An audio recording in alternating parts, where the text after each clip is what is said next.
In the name of the Father, the Son, the Holy Spirit. Amen. Insight. You do not perceive the wooden beam from your own eye.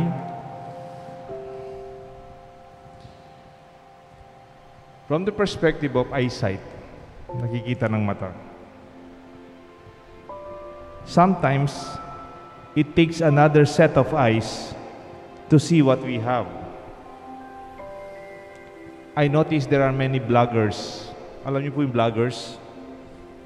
Sila po yung parang they will get a place, maybe a restaurant, a wonderful scenery, a wonderful resort, a beautiful place, and then they will post it in their blog, in their internet. You will see in the YouTube. And then there are many followers. There are many European bloggers and foreigners who show us how beautiful the Philippines is. We take for granted the wonderful country that we have. And sometimes, as I said, it takes another set of eyes to see what we have. Nag-enjoy po akong nanonood ng mga vloggers na about di tayo makalabas sa Pilipinas, hindi tayo makalabas sa lugar natin. Minsan nanonood na lang ako ng iba't ibang lugar.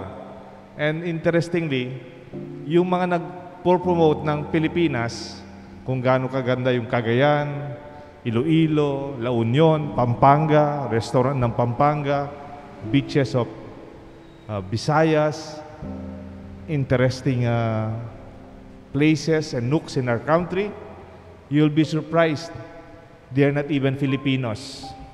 Most of them are foreigners. However, I would like to see deeper than the eyes of a foreign person who sees in our situation, from the perspective of different ways of looking. I will share with you four. Una yung tinatawag lang foresight. Foresight. Ikalawa, oversight. Ikatlo, hindsight. Ikaapat, insight. Foresight is to see ahead of time. This is used by planners and those who prepare for the future. Could be for your business, for your organization, or even for the church. To have a foresight is a view that helps us to avoid the possibility of shortage or unexpected occurrences that could endanger or cause failure. Foresight can make an organization, a business, or even a person successful. Dahil may foresight ka, kuminsan, mas matagumpay ang mga taong ganito. Ang kabaligtaran ng walang foresight, yung makitid, yung pagtingin. Yung hanggang ngayon lang, di nagsisave, di nagpaplano, pagka nagkapera, ngayon lang, they do not see what's coming. Foresight is very important. Another more familiar term is what they call oversight. Oversight is to see in a wider view, mas malawak na pagtingin.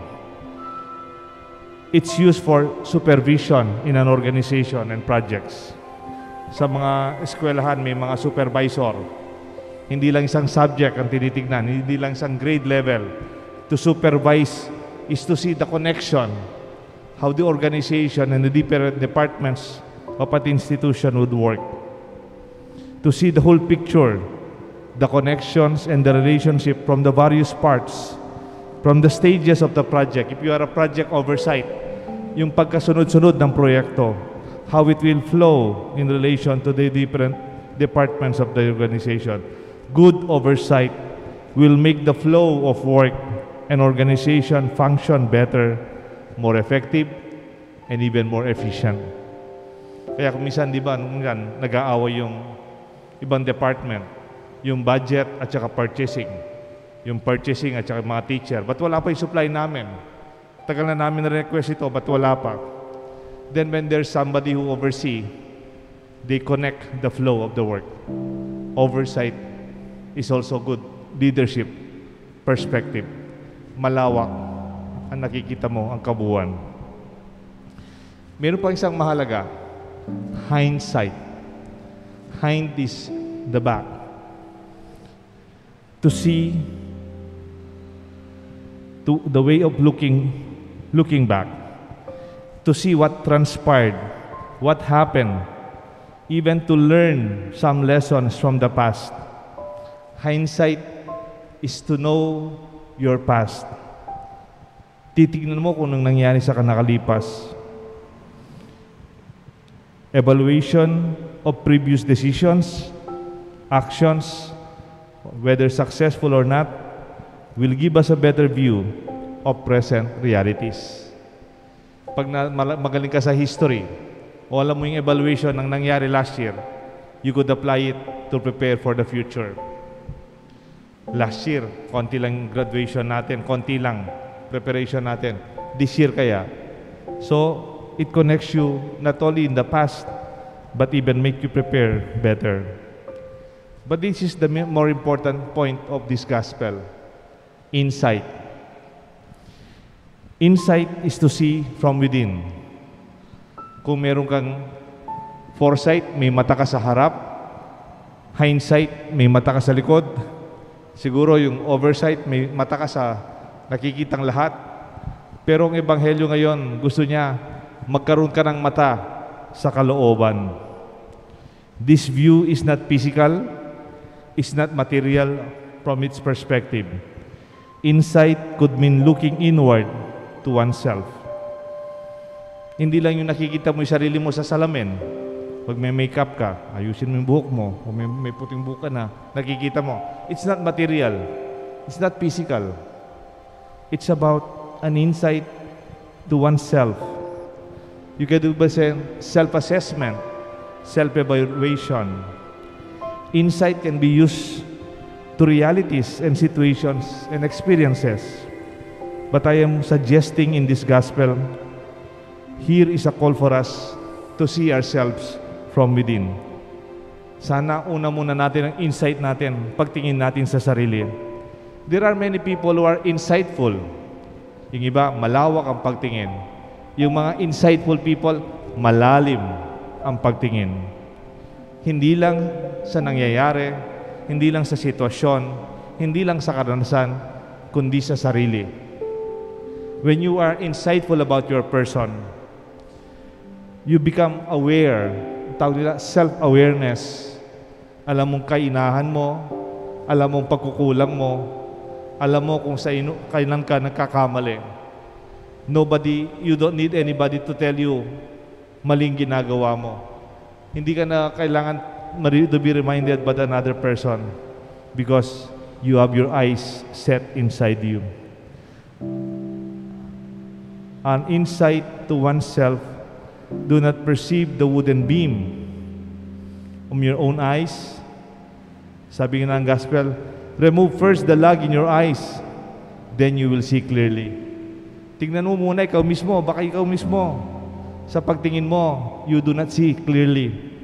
And you have that capacity to be insightful about your very self. Meron pong isang father of modern psychology, ang pangalan niya Carl Jung. Meron siya tinatawag na process of individuation. Yung nakikita mong sarili mo as an individual. Hindi lang anak ng magulang mo, hindi lang kung anong title mo, kung bilang asawa, bilang anak, o bilang magulang, o bilang teacher, o bilang businessman. The process of individuation for Carl Jung is the realization of your mission at this age, responding to your vocation and calling actualization to its purpose. To be individualized is not only to move because you expect me to be like this. Inaasahan mo ko, dapat ganito ko, dapat ganyan ka. We are not only doing who we are as we are told, but to realize our calling, to know ourselves. Ganyan po yung naging buhay ng ating santo ngayon. Saint Aloysius Gonzaga, sa Kapampangan, Saint Aloysius San Luis Gonzaga. Bata pa lang, alam na kung ano yung tawag ng Diyos sa kanya. Gusto niyang magpare. Kaya lang ang tatay niya, dahil sundalong tatay niya under King Philip II, gusto ng tatay niya, maging sundalo ka. Siya naman po, alam niya ang sarili niya. He entered the seminary. He wanted to be a priest under the Jesuit. Kaya lang po, his father prevented him. Ang ginawa na lang ng bata, nag-volunteer siya sa mga hospital. Kamukha sa panahon natin ngayon, may plague, may pandemya. Nag-volunteer po siya sa mga may sakit because of the pandemic. Hanggang siya namatay, helping the sick at the age of 23. And after a few years, he was already canonized by Pope Benedict by that time. My dear friends, it's important to know ourselves. Kung merong may kilala sa sarili mo, dapat ikaw. Siyempre, marami tayong alam, marami tayong tinuturo, marami tayong nababasa, marami tayong nababalitaan. Pero kung merong isang taong pinakakilala, ay ikaw. If there is one person who knows you best, it should be yourself. To be insightful about your own feelings, about your own reaction, ang mga kainahan mo, mga kasalanan mo, pagkukulang mo, mga potensyal mo, kakayahan mo, at ang tawag ng Diyos sa iyo. Sa ancient Greece, yung lugar po, Delphi, Greece, mayroon pong the remnants of the ruins of the temple of Apollo. Sa Greece po, may mga remnants, yung mga oldest temple in Greece. Nasira-sira na po, mga naiwan na lang, mga ilang-ilang stones. Yung isang forecourt, isang arko doon, mayroon Delphic maxim inscribed at the forecourt or pronoas. Nakalagay po doon in Greek. Pag binasa mo, know thyself. Bago ka papasok sa templo, ang sasalubong sa iyo doon sa arko, the remains of the temple, ang sinasabi ng templo ni Apollo, kilalanin mo ang sarili mo. This must be basic to our life. Even before we help others, even before we reach out, even before we judge others, as the gospel will tell us, know thyself. Be insightful. See what is within.